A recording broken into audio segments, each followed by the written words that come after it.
welcome to my kitchen. Today we are going to be making banana zucchini bread, and this recipe actually makes 2 medium-sized loaves, so you can share one with a friend or you can freeze one and have it for later. The first thing you want to do is preheat your oven to 325 degrees Fahrenheit.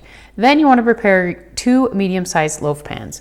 I like to spray them with non-stick spray as well as line the very bottom with parchment paper. Next, you're going to take 3 really ripe bananas. The more brown spots they have, the better they are going to make the bread taste. So you want them to be covered in brown, and then just put them on a plate and mash them up. Okay, when you get them all mashed up, just set them aside. Next up, you're going to want to grate your zucchini, and for this recipe, the big, huge zucchini work just fine, so it's a great way to use up the ones that got out of hand. Okay, you're going to start with your dry ingredients. In a small bowl, combine some flour, salt, baking powder, and a little bit of cinnamon. Give it a whisk, and then set it aside. Then in a large bowl, you want to combine some sugar, brown sugar, vegetable oil, sour cream, and some vanilla extract. Just give that a good whisk. Then you want to add in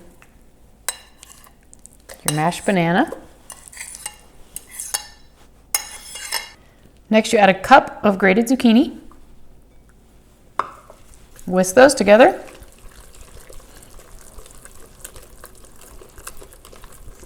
And now it's time to add the dry ingredients.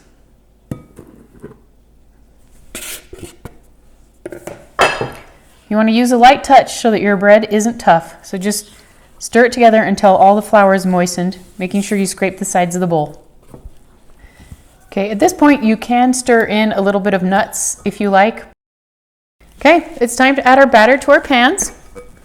You just want to divide it equally between the 2 loaves. Make sure you scrape out your bowl really well so you get every last bit of that batter into the pans. Okay, our loaves are done. You can tell they're done when you put a toothpick in the middle and it comes out clean.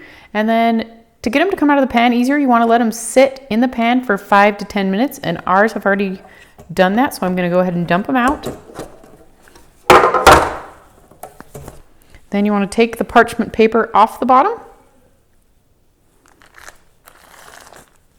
And they are all ready to go. You can slice them up while they're warm. Wait till they're cool. They will slice a little bit easier. Or if you want to freeze them, just let them cool all the way. And then wrap them in plastic wrap. And then put them in another bag in the freezer so they'll be double protected against freezer burn. And they'll last for about 3 months. I hope your family enjoys this tasty bread as much as mine does. If you look below, I will leave a link to the printable card. And if you don't want to miss any more family-friendly recipes that taste great and are easy to make, make sure you subscribe to my channel. Thanks so much for watching. I'll see you next time.